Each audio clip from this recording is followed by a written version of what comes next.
Assalamualaikum warahmatullahi wabarakatuh.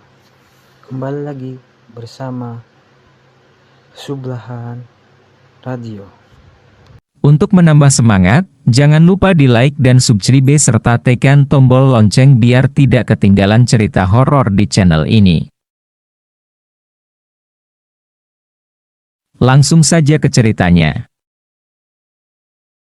Cerita ini terkubur bersama jasad kakekku 19 tahun yang lalu. Sebuah kisah yang tidak pernah dia ungkapkan ke siapapun, termasuk ke 8 anaknya. Kakekku mengubur cerita itu cukup lama, sejak dia masih aktif sebagai masinis hingga pensiun dan menikmati masa tuanya. Dia berpikir cukup dia yang tahu dan mengalami hal yang tidak pernah ingin dialami orang lain itu. Namun malam itu, semua berubah. Aku baru saja mengeringkan badan, setelah sore tadi terguyur hujan deras. Aku terlambat pulang sekolah hari ini, menjadi pengurus ekstrakurikuler di sekolah cukup menguras waktuku dan merampas hasrat untuk pergi bermain di sore hari. Hariku penuh dengan urusan sekolah dan ekstrakurikuler. Kulihat kakekku menyeruput kopi tubruknya yang kental sembari tangannya lincah menganyam serutan bambu.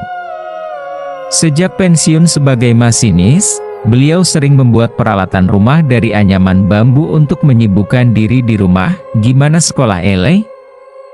Kok sore banget pulang MU? Iya mbah, ngurusi ekstra jurnalis. Sambil nunggu hujan tapi gak reda-reda, pengen jadi wartawan kamu? Enda juga sih mbah, tapi saya lebih tertarik dengan teknik penulisan, berarti mau jadi penulis nih, hehe. Ya belajar mbah. Dia kembali menyeruput kopi hitamnya dari cangkir tua berbahan seng. Kopi yang dia racik dan roasting sendiri dengan komposisi sesuai seleranya. Kalau mau nulis, aku punya cerita le. Mungkin bisa jadi bahan tulisan MU, cerita? Cerita apa toh mbah? Dia hanya tersenyum dan memulai ceritanya. Siang itu di awal Desember 1978, cukup panas dan penuh sesak penumpang ke Agumarang Jakarta, Surabaya. Kakekku bertugas sebagai masinis di kereta itu. Beliau sering bertugas untuk kereta api jarak jauh, karena itulah dia jadi jarang berada di rumah karena tugas. Bahkan terkadang seminggu hanya 2 hari dia ada di rumah, namun hari itu dia ingin segera pulang, istrinya sedang mengandung anaknya yang ke-8. Dan beberapa hari lagi adalah perkiraan hari kelahiran. Yang hanya ada dalam pikirannya adalah segera menuntaskan perjalanan itu dan langsung pulang ke kota Blitar. Pukul 19.10, kereta tiba di stasiun Gubeng. Pemberhentian terakhir untuk ke Agumarang Jakarta, Surabaya. Kakekku harus menunggu kereta dari Surabaya ke Blitar yang baru akan berangkat pukul 25. Kereta terakhir malam itu. Hal ini sebelumnya tidak pernah dia lakukan. Biasanya jika sampai Surabaya malam dia menginap dulu di stasiun dan baru keesokan harinya pulang ke Blitar dengan kereta pertama pagi itu. Tapi malam itu semua berbeda. Ke penataran Surabaya, Blitar sudah meninggalkan stasiun Gubeng pukul 20.13. Suasana penumpang cukup lengang, tak banyak penumpang yang menaiki kereta tersebut. Wajar saja itu kereta malam terakhir, jarang malam-malam begini orang berangkat ke kota lain. Jikapun ada biasanya didominasi pekerja pabrik yang ingin pulang ke kampung halaman. Ron, bawa berapa gerbong? Cuma 6, kereta malam begini gak ada yang naik. Ya udah, aku tak numpang di gerbong 6 yo. KL udah sampai lupa bangunin, beres. Wes tidur osana. Syahroni adalah kondektur teman kakekku. Mereka sering bertugas dalam satu kereta, cuma hari itu jadwal mereka terpisah. Gerbong 6 adalah gerbong paling belakang, tak begitu ramai penumpang di sini, hanya beberapa baris kursi yang terisi penuh. Selebihnya hanya berisi 1-2 penumpang. Kakekku merebahkan tubuhnya di kursi 15C/D. Perjalanan panjang cukup melelahkan, karena perlu fokus dan selalu berkonsentrasi. Matanya hanya tertuju di kaca jendela dan sesekali terpejam. Beberapa saat kemudian kakekku terbangun oleh suara Syahroni yang sedang melakukan pengecekan tiket. "Udah nyampe mana, Ron?" "Kepanjen, dah sepio." "Ya jelas, udah lewat Malang. Udah banyak yang turun. Wes tidur lagi. Nanti tak bangunin." Suasana dalam gerbong 6 menjadi sangat sepi. Selepas kota Malang hanya tersisa kakekku dan 3 orang penumpang lain. Lampu gerbong pun tak nyala seluruhnya. Nenekku sangat cemas menantikan kedatanganku. Teman-temanku pun ikut panik mencariku. Hari itu aku tidak pulang semalaman, karena terjebak di rumah kuntilanak ini. Sungguh aku tidak tahu bagaimana caranya untuk pulang. Aku terus berdoa pada Tuhan, agar siapapun dapat menemukanku di sini dan membawaku kembali ke alam manusia. Mataku tak bisa berhenti meneteskan air mata. Kuntilanak itu berkata, "Mengapa kamu menangis? Bukankah kamu yang datang sendiri ke rumahku untuk bertamu?" Aku semakin ketakutan dan ajaibnya aku bisa bercakap dengan makhluk ini. Setelah sekian lama hanya mampu membisu. "Tolong pulangkan saya. Saya mau pulang." "Hihihihihi, kamu bisa pulang setelah makan hidangan yang aku beri untukmu. Jika tidak, kamu akan tetap di sini menjadi anakku." Matanya melotot melihatku. Harapanku untuk pulang serasa pupus. Aku tidak mungkin makan bangkai tikus. Aku yakin itu hanyalah jebakan dari makhluk jahat ini untuk menipuku. Aku bersumpah tidak akan memakan apapun dari tempat ini. Nenekku merasakan adanya hal ganjil di balik menghilangnya aku selama berhari-hari. Rasa pasti dibawa oleh makhluk halus. Saya harus segera meminta bantuan pada orang pintar. Nenek menggelar pengajian di rumah untuk mendoakanku, karena sudah seminggu aku hilang di alam gaib. Aku merasakan guncangan hebat yang membuat kuntilanak di sini mengerang kesakitan.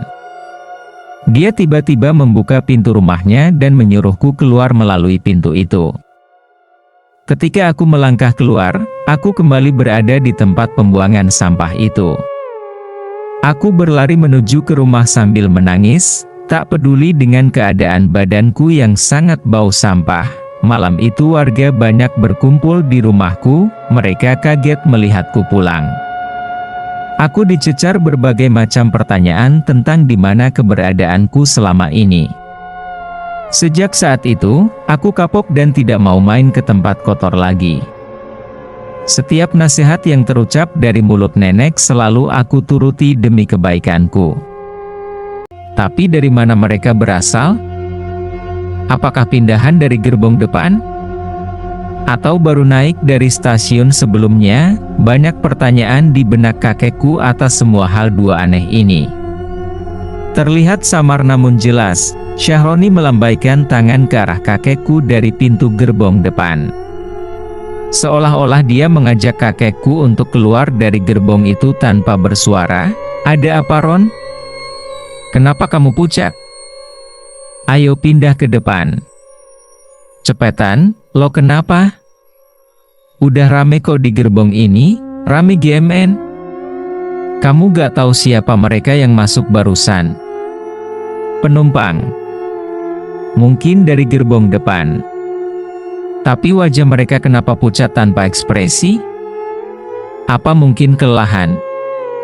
Coba balik badan, dan lihat lagi." Begitu kakekku membalikkan badan, keadaan berubah. Orang-orang yang baru naik tadi kondisinya sangat mengenaskan. Ada yang kepalanya berlumuran darah, pecah dan terlihat sebagian otaknya.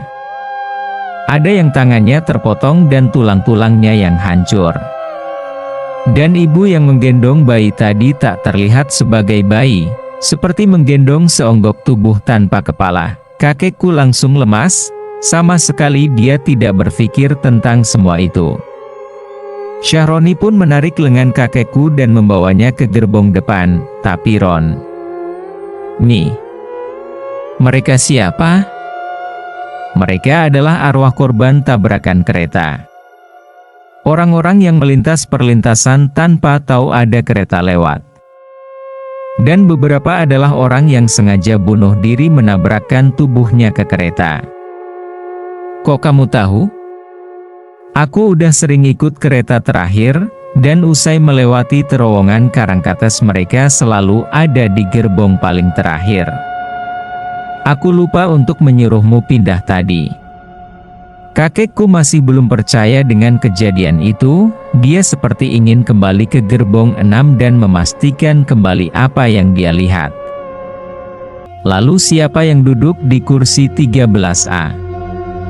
Dia sudah ada di situ sebelum masuk terowongan, aku nggak tahu. Tapi dia bukan salah satu dari mereka. Maksudnya, aku sempat mengecek tiketnya tadi, dia pun langsung duduk di situ, terus berarti dia. Mungkin. Ini hanya perkiraanku. Dia tahu akan arwah-arwah itu, dan salah satu dari arwah itu adalah orang yang dia kenal dan ingin dia lihat malam ini. Kakekku bukanlah orang yang penakut, hanya saja hal itu belum pernah dia alami sebelumnya. Sok, kaget dan merasakan hal yang tidak biasa. Sejak saat itu, kakek jarang sekali naik kereta malam untuk pulang ke Blitar. Tak jarang Syahroni pun bercerita tentang arwah-arwah itu semakin menakutkan. Beberapa di antara mereka datang dengan tubuh yang mencari kepalanya.